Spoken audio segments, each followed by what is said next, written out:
Bienvenidos al podcast de Empresas con Energía.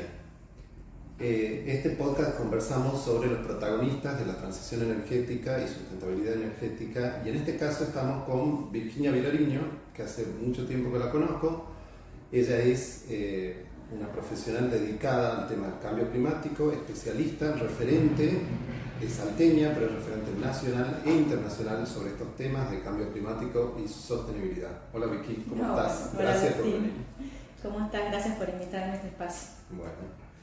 Bueno, la idea es charlar un poco con Vicky, con toda su experiencia sobre este tema del cambio climático, más que nada referido a tema de empresas. Para los que no te conocen, contanos un poco cómo arrancó tu camino en este tema del cambio climático. Bueno, yo efectivamente tengo casi ya 25 años de experiencia en sustentabilidad, sostenibilidad y cambio climático, enfocado principalmente en las empresas, en apoyar e impulsar el rol de las empresas y la contribución que las empresas pueden hacer a un desarrollo más sostenible. Y cuando inicié en este camino, allá antes del 2000, en realidad no tenía planeado realmente trabajar en el sector privado en esta agenda. Por alguna razón pensaba en aquel momento de estudiante que era una agenda más vinculada a las políticas públicas, al rol del Estado, y que ahí es donde iba a poder generar un impacto en los cambios que yo quería trabajar. Y así era en ese momento, además, un poco. Mira, ni siquiera.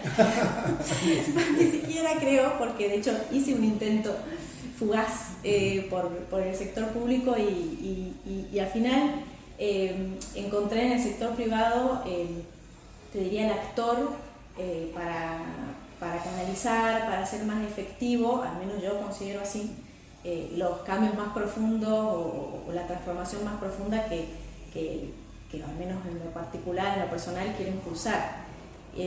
Cuando estaba en el colegio secundario, ahí, si querés, como desde donde realmente inició mi vocación, diría yo, porque ya muy chica tenía ese interés en dedicarme a cuidar, a preservar todo lo que hace al mundo natural, la biodiversidad, la casa común, como dice la encíclica del Papa Francisco. Y en ese momento, obviamente, con una mirada muy idealista, muy de cambiar el mundo. Si a esa edad, digamos, no tenemos también esa motivación, esa mirada, ¿cuándo, no? Entonces, así inicié, digamos, y me inscribí en esta carrera de ciencias ambientales que estudié en ese momento. Ese año se abría esa carrera, yo terminaba el 5º año y se abría esa carrera en El Salvador, así que sí fue como toda una incursión, digamos, a lo desconocido. No tenía idea de qué iba a trabajar o de a qué me iba a dedicar concretamente estudiando esto, ni cómo iba a ser mi aporte a... Y prácticamente en ese momento era casi como ciencia ficción. Exactamente, no, realmente era una apuesta al futuro, sí, totalmente. Sí.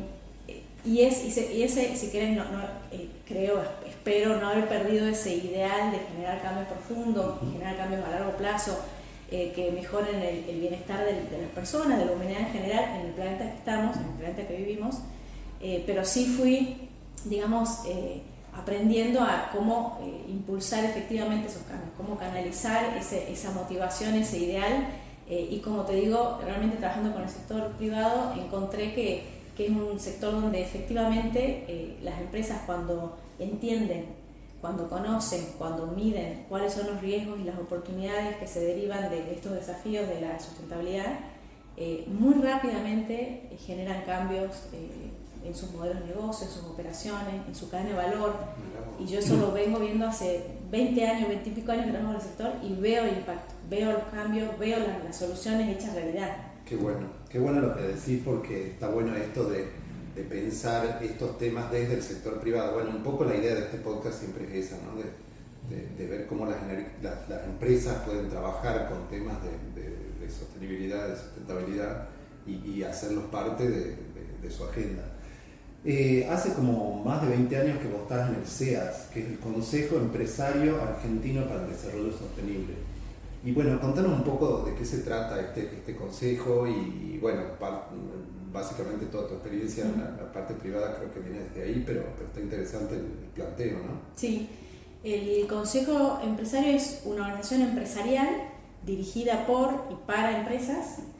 Es el capítulo argentino de una organización internacional que es el Consejo Empresario Mundial para el Desarrollo Sostenible, y así como está el CEATS en Argentina, hay otros 70 capítulos, digamos, nacionales en otros 70 países del mundo. Entonces está bueno que trabajamos en esa red global de organizaciones empresariales cuya única agenda y objetivo y propósito es promover el rol del sector privado y la colaboración, el aporte, la acción del sector privado para un mundo más sostenible, en el caso nuestro, el desarrollo sostenible en el país, en cada uno de nuestros países. Ya tiene 33 años trabajando en Argentina el Consejo Empresario. Sí, fue después de que se fundó el Consejo Mundial, que tiene base en Ginebra. Esto nos toca aquí en Argentina. En el mismo año se fundó el primer capítulo nacional, fue la Argentina, en el año 1992. Me hace acordar, mamá, sos del 90, del 1900, me dicen mis hijos. Del 1900. Bueno, yo también, nosotros tenemos la misma edad, aunque no parezca. Vicky parece más joven, pero... Ay, gracias. Voy a venir más seguido a tu podcast. Entonces, ya tiene 33 años, digamos, trabajando con empresas líderes en Argentina. Son casi unas 100 empresas miembros del Consejo, y como decía, la única agenda que nuclea empresas que son de distintos sectores, desde minería hasta bancos, pasando a empresas de servicio, industriales, todos los sectores económicos del país. Sí, ¿no? Es como que la sostenibilidad no es privativa de ciertos rubros, de ciertas empresas que hacen cierto tipo de actividad, sino que puede ser transversal a todas las empresas y incorporarse en la agenda de todas, ¿no? Totalmente. O sea, cada sector, por supuesto, y es parte de lo que hacemos en CEATS, tiene que tener claro cuáles son los desafíos donde más le aprieta el zapato, los desafíos que realmente más lo interpelan a ese sector en particular, y las oportunidades que tiene ese sector en particular de ser parte de esta transición, de ser parte de la solución y no del problema. Eso sí, tiene una mirada sectorial, y es en lo que trabajamos en mesas sectoriales dentro del Consejo, pero también hay temas que abordamos en mesas de trabajo que, como digo, son transversales, como bien decís vos, son transversales, y trabajamos en forma conjunta con empresas de distintos sectores. La agenda climática, por ejemplo, tiene algunos aspectos que trabajamos en forma conjunta con empresas de todos los sectores, pero también tenemos otros capítulos de trabajo que se enfocan más específicamente en algún sector en particular, ¿no? No es lo mismo cómo tenga que hacer su transición energética o su descarbonización una industria como el acero y el cemento, que lo que tenga que hacer el sector agro. Entonces, tampoco, tratamos básicamente lo que tenemos como 3 grandes ejes de trabajo con las empresas. Uno es generar capacidades y conocimiento. Bien. Generar capacidades en las personas, en sus equipos, en quienes lideran, en los comités o en los boards de estas empresas. Generar ese entendimiento de cuáles son los desafíos, las tendencias, las oportunidades de la agenda de sostenibilidad para las empresas en cada sector, generar ese compromiso al más alto nivel, y aparte de ahí generar capacidades en los distintos equipos de las empresas, que no es solo el área de ambiente o de sostenibilidad, sino el área de finanzas, el área de compra, el área de operaciones. Eso que hablábamos de la transversalidad, ¿no? Como que toda la empresa tiene que estar empapada con la misma política. Exactamente, si no le cuesta mucho a un área empujar, digamos, cambios o generar iniciativas si las demás áreas no están en sintonía con lo que hacia dónde se quiere ir como gran objetivo de largo plazo y más profundo, ¿no? Claro. Vicky, ¿y cómo ves hoy el compromiso real de las empresas en Argentina con respecto a estos temas? Un poco lo dijiste recién, pero por ahí podemos profundizar un poquito. ¿Ves realmente un cambio o todavía está mucho esto del greenwashing? Mira, es difícil como generalizar lo que serían las empresas en Argentina. Yo sí te puedo hablar con más conocimiento de causa, con más cercanía a este perfil de empresas que forman parte del CEATS, que por te decía son las empresas más grandes, líderes de Argentina en su sector productivo o industrial. Por el perfil de empresas, o son parte de una cadena de valor global, o son parte de una multinacional que opera en Argentina, o son empresas de capitales argentinos pero muy grandes, ¿no? Incluso empresas argentinas que ya son multinacionales, pero desde Argentina hacia el mundo. Claro.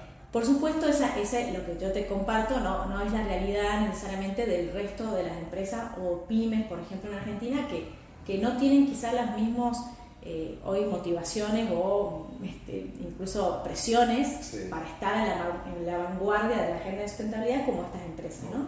Pero al final estas empresas en Argentina, como digo, las más líderes, que han ido avanzando las últimas décadas de mi experiencia, han ido avanzando te diría exponencialmente. Empezó más tímidamente la agenda de sustentabilidad y muy volcada quizá al inicio a temas más sociales dentro de las tres patas: económico, social y ambiental, más volcado allá por la crisis del 2000 al apoyo, al acompañamiento digamos de los actores, de sus actores o sus grupos de interés en desafíos sociales, y fue creciendo más la agenda ambiental en las últimas décadas.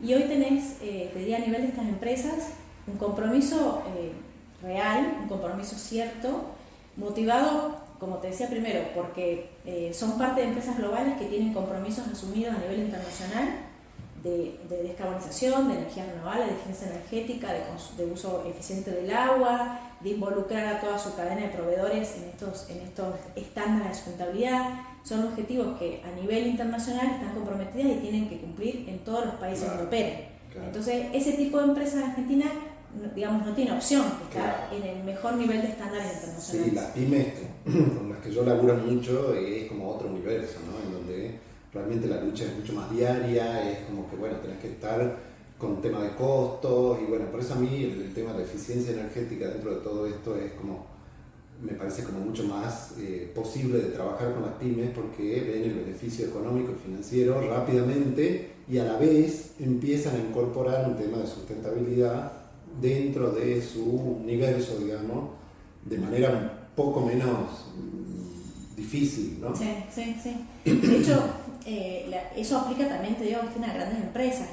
La eficiencia en la operación, la eficiencia operativa es el pilar 1 en lo que es una práctica sostenible. Sin embargo, por ahí como no se lo asocia, ¿no? Se asocia esa eficiencia. En su momento, antes de llamarse sostenibilidad, se hablaba de ecoeficiencia en las empresas, hace 3 décadas más o menos, pero no ha quedado obsoleto. Pasa que ahora, ¿viste? Ahí está también esta moda de poner cada vez términos nuevos y rebrandeando la sostenibilidad en términos de economías, van cambiando de verde a azul a púrpura, y pues, al final, cuando vas a las bases, siempre la eficiencia en el uso de recursos, agua, energía, materiales, está como paso 1 de cualquier estrategia de sustentabilidad en cualquier negocio. Y eso tiene que quedar, incluso en empresas grandes a veces se les pasa por alto, imagino en pymes, pero en pymes obviamente es mucho más, es mucho más conducente, porque definitivamente, como decís vos, hacer un ahorro en lo operativo implica también una mejora en su margen, una mejora en su operación. Es como la forma ideal de entrar a la agenda de la sustentabilidad, que no parezca que están como pensando en cosas que para ellos en su día a día les quedan muy lejos todavía, ¿no? Es como que salís del mundo de lo ideal y pasás al mundo pragmático de bueno, ¿cómo hago para pagar las cuentas, no? Sí. Pero déjame ampliar que el punto el desafío que tienen las pymes para integrar los riesgos, los desafíos, pero también las oportunidades de una producción más sostenible, repercuten directamente en las grandes empresas.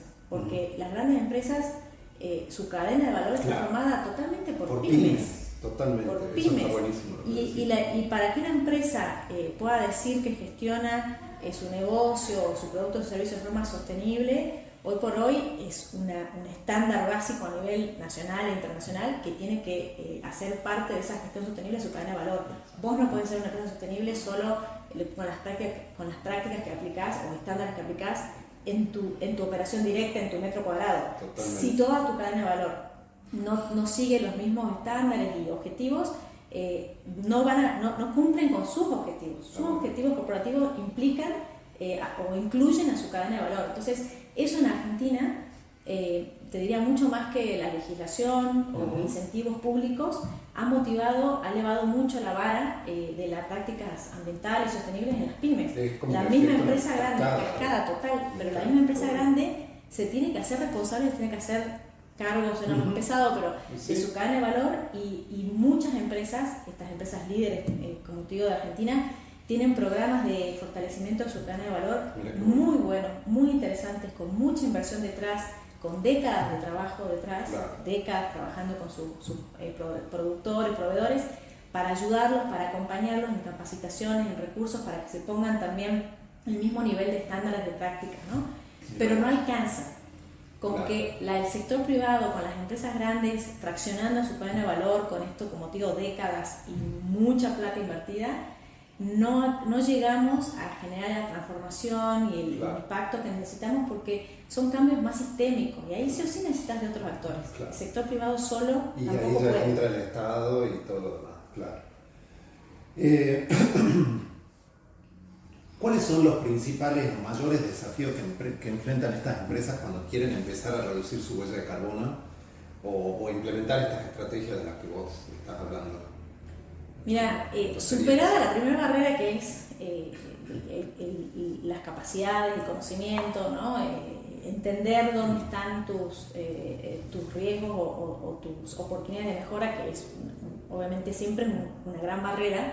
Pero hablando de estas empresas grandes que ya tienen eso, tienen equipos dedicados, tienen áreas de gerencias o áreas de sustentabilidad dedicadas a reducir, a ver cómo reducir su huella de carbono, por ejemplo.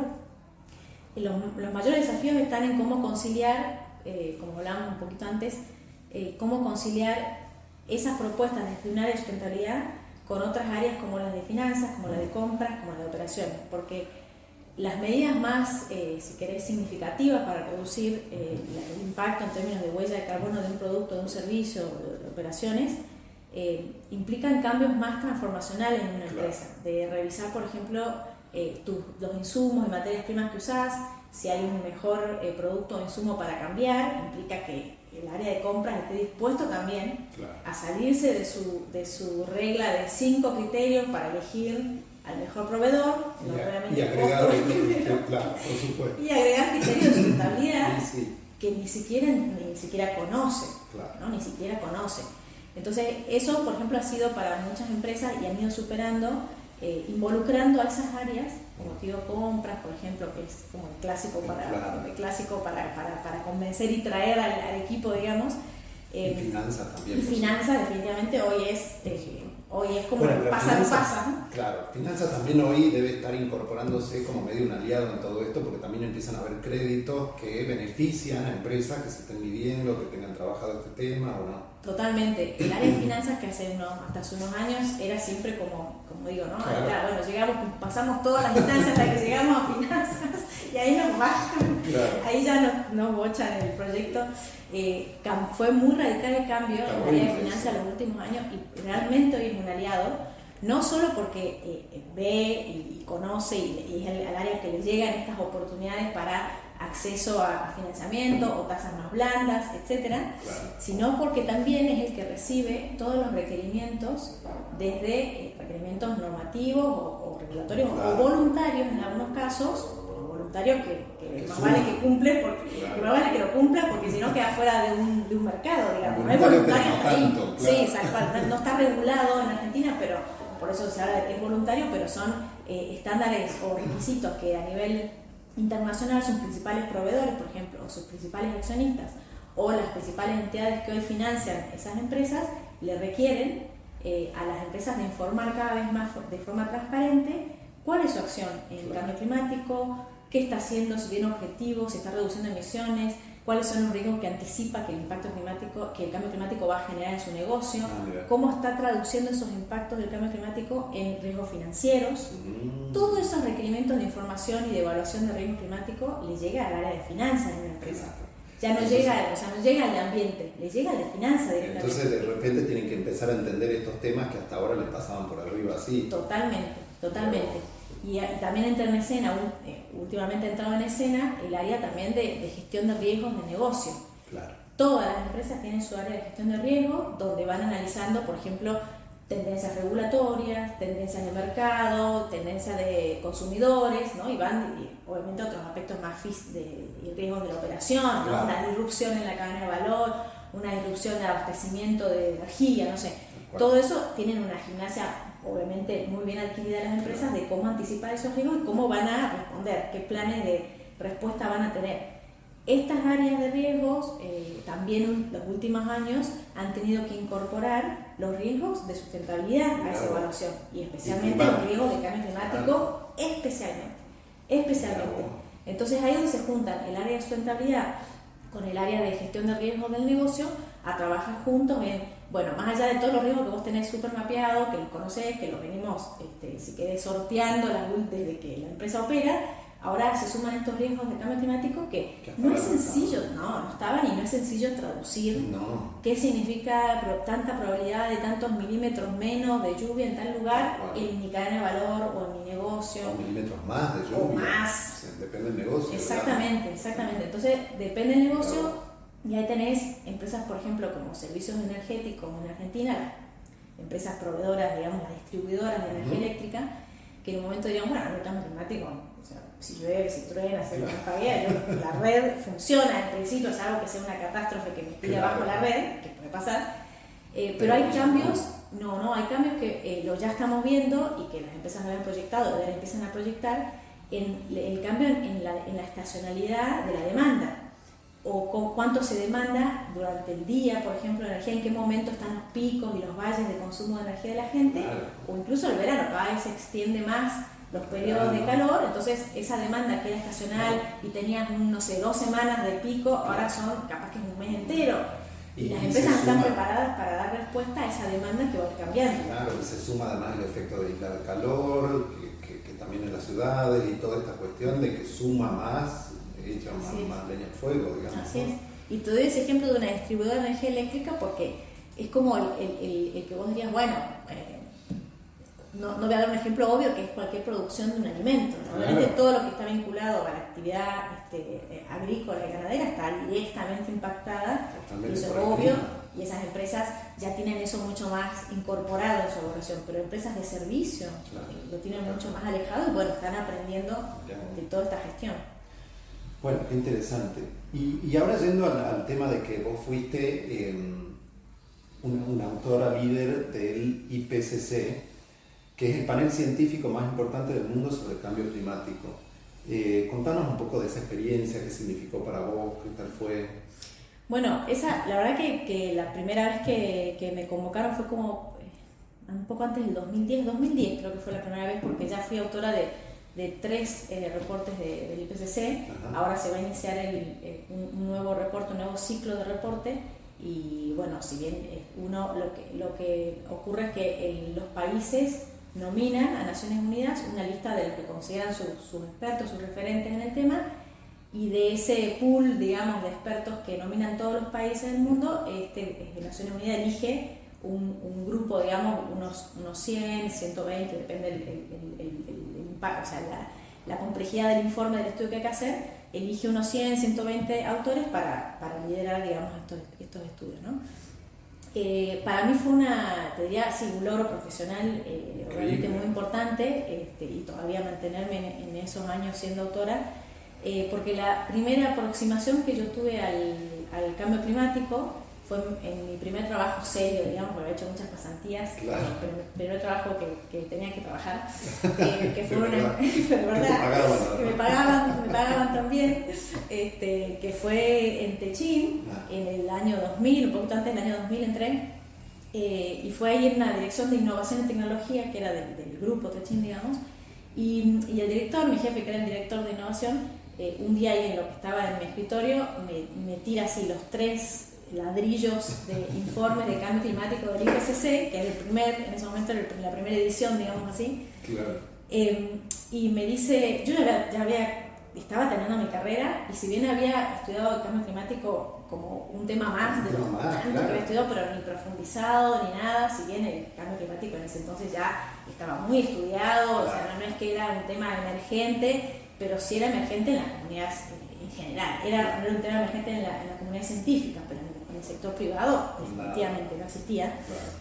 Y me tiró esos 3 bloques y me dijo, bueno, este tema del cambio climático definitivamente parece que va a tener impacto en los sectores productivos, visionario total, en el mundo, nos va a afectar, no sé, fíjate a ver qué podemos concluir, nos va a afectar, no nos va a afectar. Quiero hacer una presentación al directorio, y explicarle esto del cambio climático, bueno, más bien que vos le expliques al directorio de Pechín, qué es el cambio climático y cómo nos puede afectar. Bueno, ahí esos reportes como que fueron como mi primer aproximación, los 3 biblioratos. Años después, como te digo, tuve la posibilidad de ser autora de eso. Claro, entonces sí me significa un logro obviamente profesional, pero también me rememora esos inicios en lo personal, ¿no? Y como experiencia te puedo decir que obviamente aprendes mucho de trabajar es un ámbito netamente o principalmente científico. Sí. Y lo que hicieron fue, no me considero una persona dedicada a la ciencia, a la investigación, digamos, ¿no? Si bien todo lo que trabajo y todo lo que hago es vincular el mejor conocimiento científico con quienes toman decisiones, en este caso en el sector privado, no que esté basado en percepciones o conceptos personales, sino en la ciencia, pero no me dedico 100% a la investigación y a la ciencia. Vos no venís de ese mundo. No vengo de ese mundo. La mayoría de los autores en el PCC sí son netamente, obviamente, de las principales universidades del mundo, dedicados todo el tiempo a la investigación, súper académicos. Y lo que cuando incorporaron a algunos de los autores como yo, que no somos del mundo directamente, ellos le llaman practitioners, ¿no? Claro. Me gusta el que hace, me gusta hacer que me consideran el que hace. Me baja tierra. Ayudó mucho en ambos como a empezar a conciliar ambos mundos de la ciencia, cómo se genera la ciencia y cómo se comunica la ciencia, para que sea más útil para quien tiene que tomar esa información de base para tomar decisiones, para generar proyectos o cambiar sus prácticas, ¿no? Y entonces en esa interfase que me vengo moviendo ya hace muchos años, me siento muy cómoda porque definitivamente me gusta el aspecto, digamos, como digo, científico y técnico y ir a la raíz científica de todo para buscar soluciones, pero también me gusta poder llevar eso, traducir eso al sector que tiene que hacer los cambios y que tiene que implementar esas soluciones en el mundo real, que no sucede como en un paper. Claro, qué bueno esto que decís, ¿no? Porque un poco nos pasa a nosotros también hace como ya 1 año y medio, una cosa así en Nuevas Energías, que hicimos como foco en difundir y comunicar todas estas cuestiones para que todo el mundo empiece a conocer de estos temas y se empiece a hablar y se empiece a plantear. Me parece interesantísimo esto de trabajar la comunicación, en el caso tuyo, obviamente con muchísimo más impacto en empresas gigantes que toman decisiones y que todo el mundo lo entienda, ¿no? De una forma que se pueda ver y palpar, ¿no? Sí. Te digo que además de mi base mi base de formación era científica en ciencias ambientales. Entonces no me costaba entender la parte o trabajar y profundizar en el conocimiento científico. Sí me implicó estudiar e incluso hacer posgrado y maestría más si querés, en la jerga y en el lenguaje del mundo empresarial. Mirá vos. Porque si yo voy con partes por millón y DQO y hablarle a hacer de empresa, es muy difícil venderle una solución o que se sienta parte, que vea cuál es su rol en estas soluciones, ¿no? Entonces sí me implicó también, digamos, estudiar y perfeccionarme también en lo que cómo las empresas miden también su impacto, cómo toman decisiones, qué variables miran. Y qué valoran también. Qué valoran. No para jugar sí o sí ese juego, porque el objetivo es que, al revés, las empresas, y vos lo sabrás mejor que yo, las empresas cada vez más entienden y practican, espero, no solo entienden, sino que avanzan en cómo valorar realmente los activos y el impacto que tiene una empresa, no solo en lo económico, sino también dimensionando el impacto social y ambiental que una empresa positivo puede generar. Entonces ya también esa forma de hacer negocios y de medir el resultado y de medir el impacto que tradicionalmente tenían las empresas también ha ido evolucionando y avanzando. Las empresas de triple impacto y que se declaran de triple impacto y trabajan por eso y entienden que lo que hacen no solo tiene que ver con ganar plata, sino con tener un impacto positivo en la comunidad, en el ambiente, sí, tal cual. Pero bueno, creo que también tu trabajo y el de tantos otros tuvo que ver con todo este cambio también en el mundo en general y bueno, en Argentina también, ¿no? Sí, yo creo que como yo te decía al principio, yo creo que las empresas, y tiene que ver con lo que mencionabas, que las empresas hoy cada vez quieren medir más su impacto en todos los aspectos, no solo en el resultado del negocio. Tiene que ver también con cómo hemos avanzado y cómo se ha ido avanzando en la información, en el conocimiento y en medir, ¿no? En cómo medimos ese impacto. Porque si no somos capaces de entender y de medir cuál es mi impacto, más allá de, como digo, de la hoja de resultados, del balance, de financieros, obviamente se mide siempre muy bien y muy detalladamente, pero si las empresas antes tampoco tenían forma o no sabían cómo medir el impacto más allá de ese impacto económico tradicional. Claro. Entonces, por supuesto, no le podés pedir que dimensionen, que gestionen y que comuniquen asertivamente ese impacto si no lo pueden ni medir. Claro. Sí, yo siempre pienso en esto cuando empiezo a trabajar con empresas, que como te digo, yo trabajo mucho más con pymes, pero bueno, lo primero que yo les digo es, tengamos un número y sobre ese número veamos qué hacemos. Sí. Empecemos por lo menos a saber y el primer paso es medir. Es el paso cero, tal cual, ni siquiera el 1. Bueno, el 1 podemos decir el 1. El 0 es darse cuenta, entender, si querés ya abrir la cabeza, decir, bueno, puede haber otras formas de hacer. Pero a mí me pasó en una de las empresas con las que trabajé, que yo le hice esta propuesta, ellos me llamaron porque estaban como medio curiosos con el tema de sostenibilidad y todo lo demás. Les propuse medir y hicimos todo el trabajo de medir las emisiones, y de ahí salió y empezó a generarse el interés de ellos y empezaron a entender un montón de cosas. Fue como realmente el paso cero ese, en este caso. Por ahí, bueno, en otras empresas por ahí empiezan de otros lados, pero me pareció interesante el proceso en el cual ellos, bueno, por lo menos ya tenían un número, lo vieron como más tangible el tema, qué sé yo, y ahí empezaron a trabajarlo un poco más. Sí. Incluso uno dice, bueno, medir, obviamente que medir, como decimos, el paso cero, para darte cuenta dónde están tus principales oportunidades de mejora, dónde están los mayores riesgos que vos podés tener que enfrentar en un futuro si no haces algo en esas áreas o en esos puntos críticos. Pero incluso para empresas muy grandes, a veces el tener una medición bien completa, acabada de tu impacto en toda tu cadena de valor,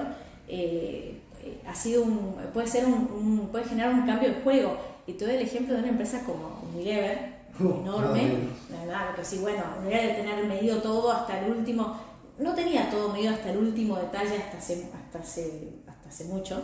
Pero también debe ser muy difícil medir una empresa así, ¿no?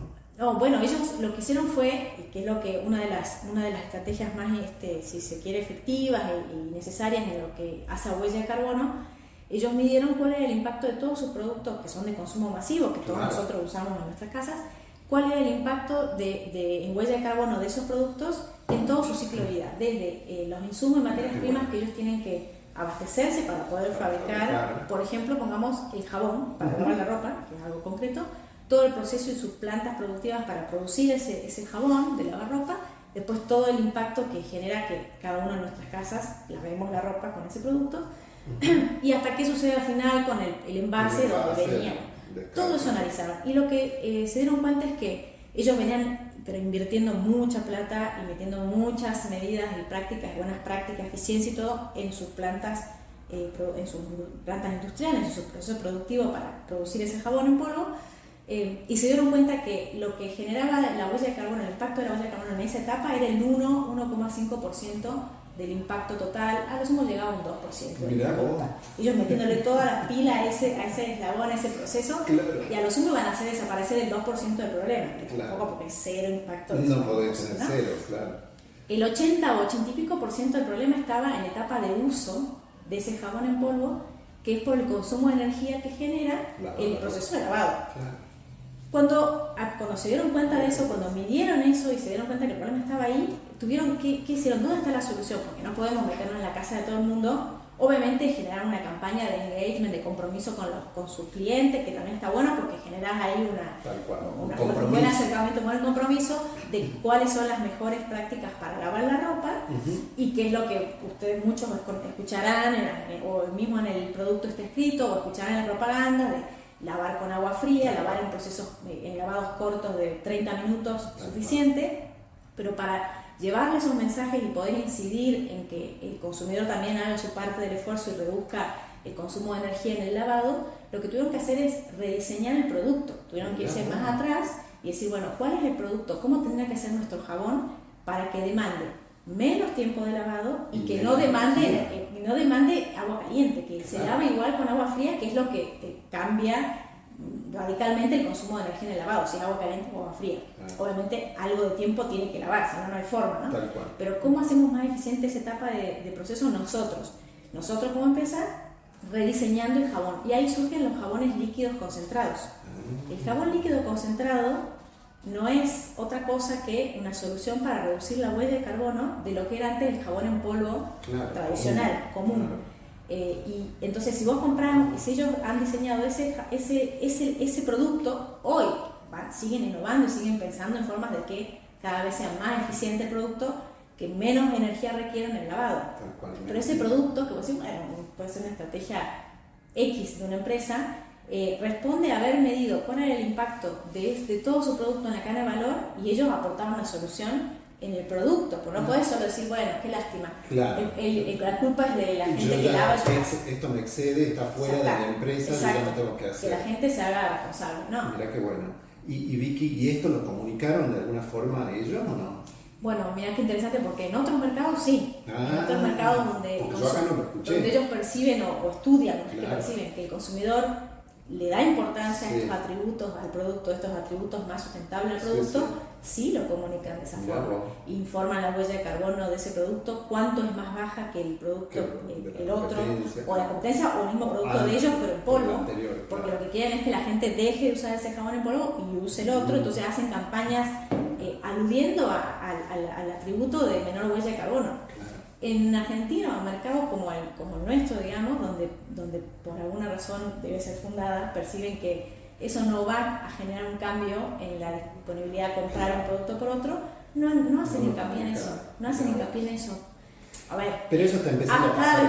Cada vez más. Ahora creo que si prestamos atención a algunas propagandas, a algunas publicidades de estas empresas, incluso te digo, la de jabón en ropa, vas a ver que sí, ya te dicen que ese jabón consume menos agua, consume menos energía.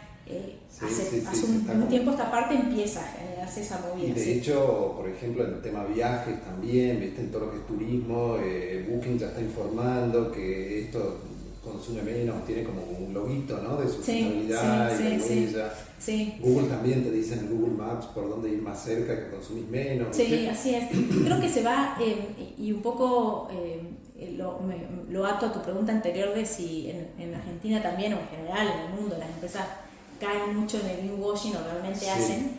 Te diría que ha habido, o sea, en los últimos 3-4 años, ha habido como un boom de greenwashing a nivel mundial. Ha sido un problema serio para muchas empresas. Y con conocimiento de causa en muchos de los casos, no por ser perniciosos, realmente por desconocimiento. Muchas empresas por desconocimiento de que lo que estaban comunicando, quizás la práctica, por ejemplo, la práctica que habían tomado, la medida que habían tomado, estaba bien. Creían que estaba bien, que era la solución, que era la respuesta, que era un aporte genuino, no sé, a la agenda climática, por ejemplo, que es donde más ha habido greenwashing, pero por desconocimiento, por estar, como te digo, disociados de la ciencia, de la información de base necesaria, y por querer por querer mostrarse como activos y parte de la solución, quizá les salió esa jugada un poco mal, y lo que generó es que en retracción en muchas otras empresas que dijeron, no, mira, si yo ahora salgo a decir algo que genuinamente está bueno, que es una solución clara, que estoy generando un impacto positivo, y hasta hoy estoy seguro, porque lo puedo medir con estándares reconocidos, estoy seguro que esto está bien, son más reticentes hoy a comunicar. Si me vuelve en contra, porque lo que lo ven se me vuelve en contra, porque ya como que hay una percepción de que lo que las empresas comunican ya es todo greenwashing. O sea, pasa estos procesos pendulares, ¿no? De repente todas salvaban el mundo y ahora, como resultó que no todas salvan el mundo, dicen, bueno, no quiero exponerme, es un riesgo hoy reputacional para una empresa, el riesgo reputacional hoy de comunicar mal su buena acción. Comunicar mal su buena acción es muy alto, y mientras más grande la empresa, obviamente, el impacto más grande. Entonces, lo que tratamos de trabajar nosotros con las empresas, el Consejo Empresario y muchas otras instituciones, es cómo comunicamos transparentemente y en base a datos medidos, objetivos, en base a estándares reconocidos, ¿no? Para uno u otro sector, que por suerte esas empresas hoy tienen, porque hace poco estos errores como te digo, de mala comunicación. Es que no había tampoco. Porque no había, ni estaba seguro qué era, cuánto, 1%, 2%, sí. Una meta ambiciosa. Sí. Y ponerle un 30%. Claro. Suena, 10 era poco, 30%. Bueno, pero porque no había un estándar para decir, hoy tenés, para cada sector productivo, para cada sector de la economía, tenés estándares para cómo medir, por ejemplo, tus emisiones, tus emisiones de gases de efecto invernadero, cómo definir una meta que para tu sector productivo especial está alineada con la ciencia, que sea la contribución que se espera de ese sector, que es lo que vos tendrías que hacer por el impacto que genera tu sector, y no solo por el impacto, sino por las posibilidades, por las opciones y soluciones tecnológicas que hoy tiene el sector. Entonces tenés una guía para decir, mira, para mi sector una meta ambiciosa es 20, no me puedo poner 10, bueno, pues si me quiero poner 50, bienvenido. Y también tenés estándares ya homologados, reconocidos por los principales actores a nivel internacional, obviamente nacional, para comunicar, para comunicar tus acciones. Entonces hoy es muy importante que las empresas conozcan esas herramientas que tenemos, esos estándares que tienen para medir, para definir metas, para definir planes de acción y para comunicar todo eso de forma transparente. ¿Y eso también incluye a las pymes? Incluye a las pymes. Por supuesto, para las pymes es como siempre, por las pymes, es un esfuerzo adicional. Es un esfuerzo adicional porque no tenés un área con un montón de personas dedicadas a interiorizarse en esos estándares, a conocer esos estándares. La agenda de sustentabilidad a nivel mundial y para el sector privado se ha sofisticado mucho estos años. Se ha sofisticado mucho, se ha hecho muy compleja. En algunos casos eso le vale algunas críticas, digamos, pero fue por esta razón que, digo, por ahí al principio se tomó un poco a la ligera y llevó a o malas decisiones o comunicaciones erradas, que al final repercutió, como te digo, reputacionalmente en muchas empresas y en la agenda en sí, de que la gente también descrea del tema. Entonces eso obligó a que todo se haga muy estricto, muy estandarizado, todo, y bueno, pero ahora es mucho, pero es muy estandarizado, muy estricto, hay que ir buscando un punto medio porque si no, esto es una agenda que es para la élite, una agenda no solo a nivel de profesionales, que solo unos pocos entienden todos por estos estándares, y no, necesitamos que todos los profesionales, incluso no seas profesional específicamente en este tema, no es que hayas estudiado específicamente sustentabilidad o ciencias ambientales, pero un ingeniero a la hora de proyectar un edificio tiene que tener conocimientos básicos de sustentabilidad para que ese edificio sea que consuma menos agua, consuma menos energía, esté bien diseñado. Bueno, eso fue una de mis obsesiones, digamos, entre comillas. El año pasado me empecé a meter con varias empresas desarrolladoras a decirles esto, ¿no? O sea, ¿por qué no proyectamos, o sea, como rubro de construcción, no nos sentamos a pensar, yo le llamé el diseño energético del edificio, o sea, que sea transversal a todos los otros diseños, ¿entendés? Como que de alguna forma se piense el edificio desde el diseño de arquitectura, de instalaciones, de estructura, de carpinterías, de todo, pero que consuma la menor cantidad de energía posible para ese edificio, para ese lugar, para ese diseño. Que en realidad me pasó muchas veces después de tener que o participar o intervenir en edificios que después es mucho más caro y más difícil de solucionar cuestiones de la envolvente, de energética, de instalaciones, que proyectarlo bien desde el principio, que tiene costo marginal cero prácticamente. Simplemente con pensarlo bien. Pensarlo bien y así sea un costo un poco pero realmente entiendo que se estima que a lo puede ser un 5 menos, ¿no? Como mucho, bueno. Rubro construcción te digo que menos. Mucho menos. Bueno, esa es una oportunidad, por ejemplo, que Argentina, países en desarrollo en general, Argentina en particular, pensá que a nivel mundial en las próximas décadas el mundo va a la urbanización, no te digo que el 100%, pero el 90%. Vamos a hacer un mundo urbano. Y donde las mayores tasas de crecimiento de urbanización y de construcción de edificios, ¿no? Va a ser en los países en desarrollo. No los países desarrollados ya están recontra construidos. Y entonces el desafío para esos países donde está todo construido es justamente, como decías vos, tienen que hacer ¿cómo le llaman ellos? El retrofit, no sé, en español sería cambiar, remodelar todo no sé, pensás cualquier ciudad europea que tiene edificios, obviamente muy viejos, muy antiguos, y hacer todo eso más eficiente en el término energético es muy costoso. Es muy caro. En cambio, el desafío para nosotros es que todo todo lo que vamos a construir a partir de ahora, toda la infraestructura, no digo solo edificios, toda la infraestructura que tenemos, que es una gran brecha que tenemos que cubrir en infraestructura en Argentina, ya hacerla diseñada de esa forma, pensar esa estructura, esas ciudades, pensar nuestros sistemas urbanos de forma más eficiente del vamos, porque eso nos pone ya obviamente en una posición más ventajosa, y no tenemos que hacer todo, a ver, podemos aprender y tomar las mejores prácticas que hoy ya están establecidas en todo el mundo, no tenemos que seguir haciendo las cosas como se venían haciendo, digamos, ¿no? Completamente de acuerdo. Bueno, si tuvieras que dar un consejo a esta nueva generación de empresarios profesionales que quieren hacer las cosas de esta forma, ¿por dónde crees que deberían empezar ellos? Diría empezar por, como decía, generar capacidades, por capacitarse. Claro, está bueno eso.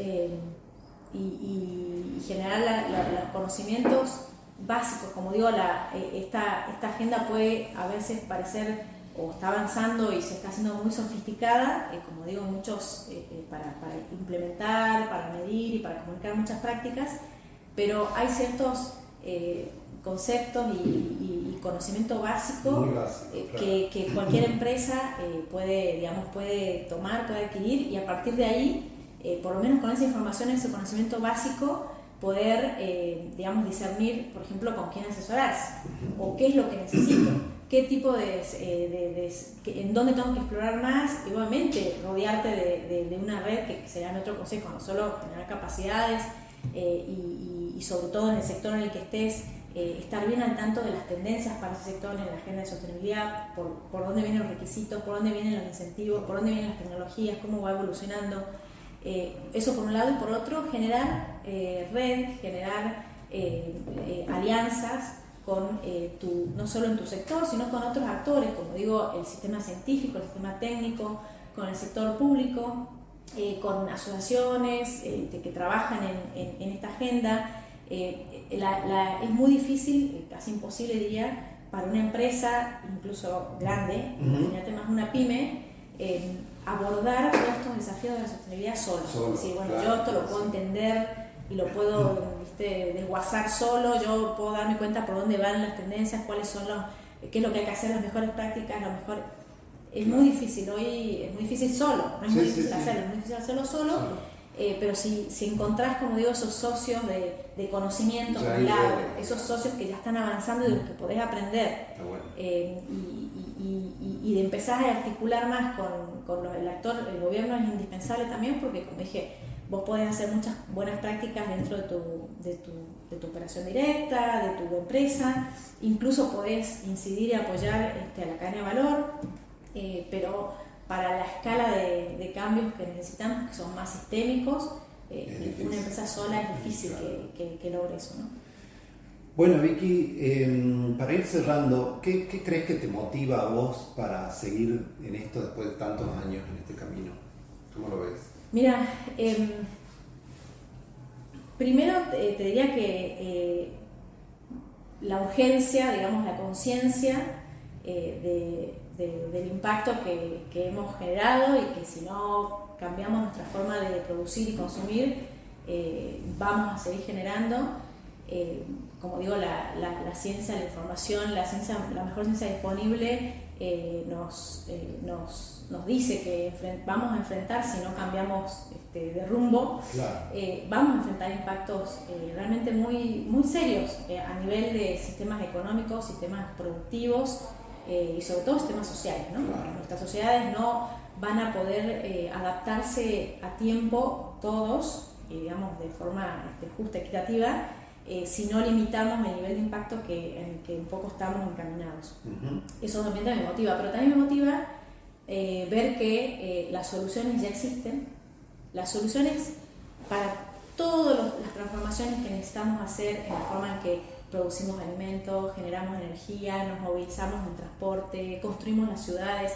Las soluciones para transformar todos estos sistemas hacia sistemas más sostenibles, más eficientes en el uso de recursos, que generan más bienestar y confort para la gente, ya existen. Claro. No hay que ir a la NASA ni a Marte No a hay que buscar inventar nada. nada. Ya existen, incluso no solo existen, sino que ya se aplican exitosamente en muchos países, en muchas sociedades de distintos contextos, ¿no? No solo, digamos, de países No, y la Suecia. innovación, la tecnología, las redes que generaron todo este sistema nuevo de información nuevo, bueno, no es tan nuevo, pero ya ayuda muchísimo a que esto se pueda empezar a viralizar e implementar mucho más rápidamente. Totalmente, y ese es el otro punto, creo que nos tiene digamos, que dar optimismo, porque es importante ser realistas de los impactos del problema, y es importante porque eso es una motivación real, digamos, para evitar, digamos, esos impactos irreversibles o más catastróficos. Pero también hay que ser muy conscientes de que tenemos, como digo, todas las soluciones hoy existen. El nivel de conocimiento, el nivel de recursos, en términos de plata, que hay hoy en el mundo no tiene precedente, ¿no? Nunca tuvo más conocimiento ni más recursos que hoy para resolver estos problemas, para hacer este cambio. Entonces, el problema no es tecnológico. De hecho, los optimistas tecnológicos, hay un libro muy interesante que se llama Abundancia, está en inglés, de Peter Diamandis, que lo que él dice es, el futuro que nos espera es mucho mejor, es brillante, es mucho mejor de lo que nos imaginamos. Bueno. Como para sacarnos un poco también de ese pozo a mí me gusta depresivo. Más optimista. Sí. Y él dice, bueno, pone como ejemplo de que en el 1800, cuando Napoleón recibía a grandes invitados, los servía en los banquetes, les daba vajilla de aluminio. Y él se conformaba con la de oro. Claro. Y yo decía, hoy a mí me invitan a una cena para sacarme con algo de aluminio, y digo, bueno, gracias, descartable total hoy, digamos, ¿no? Una vajilla descartable. Sí. En ese entonces el aluminio se consideraba un metal precioso, carísimo, porque todavía los químicos no habían descubierto la electrólisis, que es lo que vos necesitas, momento para extraer el aluminio de la bauxita. Claro. El aluminio es el tercer elemento más abundante en la corteza terrestre. Claro. Eso lo sabemos hoy. Y además no solo esto, sino que es súper reciclable fácilmente, ¿o no? Súper reciclable, y el proceso de electrólisis, que hoy es un proceso baratísimo, difundido en todo el mundo, la tecnología, digamos, muy sencilla, hizo que ese recurso, que en ese momento ya estaba en la corteza terrestre, estaba en igual cantidad que está hoy, solo que en ese momento no era accesible. Entonces, lo que plantea este autor, y de alguna forma lo que la realidad de la tecnología en el mundo y del avance científico, es que muchos de los recursos que hoy se consideran escasos son escasos con los lentes de la tecnología que tenemos hoy, o del conocimiento que tenemos hoy. Y muchos de los desafíos que hoy enfrentamos, decir cómo vamos a transformar estos sistemas, hoy por ahí nos pueden parecer imposibles, y después van a ser sencillos, y en unos años con la tecnología y la innovación van a ser accesibles. Claro. Entonces es un tema de accesibilidad más que de imposibilidad. Entonces no es un tema tecnológico, no es un desafío económico, porque también está probado científicamente, y no solo por científicos, por expertos en economía, digamos, que el costo de la inacción, es decir, no actuar para limitar el cambio climático, nos va a costar en este siglo perder un 30% del PIB mundial. En cambio, el costo o lo que nos cuesta implementar estas soluciones que ya existen no es más de un 1 a un 4% máximo del PIB mundial. Mirá vos, es decir, qué económicamente es lo más rentable que podemos hacer. La tecnología existe. Entonces, bueno, ¿por qué no se está generando esta transición más rápido? Porque ese es el otro motivo, otra motivación que yo tengo, es que los estudiosos y los expertos, la transición está en marcha en todo el mundo y es inevitable. Especialmente la transición energética, vos lo sabés muy bien. La transición energética está en marcha en el mundo. Hoy, instalar 1 megavatio de energía te conviene 1000 veces más hacerlo en energía renovable que en energía convencional, y así está sucediendo en el mundo. Todas las inversiones están yendo en nueva capacidad instalada a energía renovable. La transición está en marcha, la movilidad eléctrica también está en marcha. Va a suceder, lo que necesitamos es acelerarlo. Estamos ya encaminándonos, estamos saliéndonos del camino que era, si querés, el más catastrófico. Por la buena noticia es que ya estamos desviándonos hacia la buena senda. Tal cual. Hay que meter el acelerador, Y para acelerar ese cambio, el desafío es cultural. Cultural y comunicacional, yo creo, ¿no? Y que vienen de la mano, porque sí, el claro. cambio cultural implica en hacer parte a la gente que todo el mundo en sus conozca. decisiones, y para tomar buenas decisiones tiene que estar informado. Sí. Y es difícil a veces acercar esa comunicación a todo público, digamos, pero el desafío definitivamente es cultural y bueno, hay que ser realistas también, así como somos positivos, hay que ser realistas de que los cambios culturales llevan tiempo. Cuestan. Llevan tiempo, más que los tecnológicos. Sí. Llevan tiempo y hay que dedicarle tiempo, hay que dedicar la Bueno, energía. el podcast es un poco el sentido es ese también. Es Buenísimo. comunicar y que Buenísimo. todo el mundo entienda de estos temas y especialmente los empresarios y a ver cómo lo pueden llevar a la práctica y implementarlo en sus empresas. Bueno, Vicky, mil gracias por esta charla. Sos un ejemplo desde Salta, desde Argentina, que tenés impacto global, sabiendo de ciencia, estudiando, con ganas, con pasión. Y la verdad que está buenísimo que gente que sabe se involucre en estos temas y los difunda. Así que bueno, muchas gracias a los que nos están escuchando, gracias por escuchar. Esperamos verlos en otros episodios y bueno, hasta luego. Gracias, Vicky. Gracias.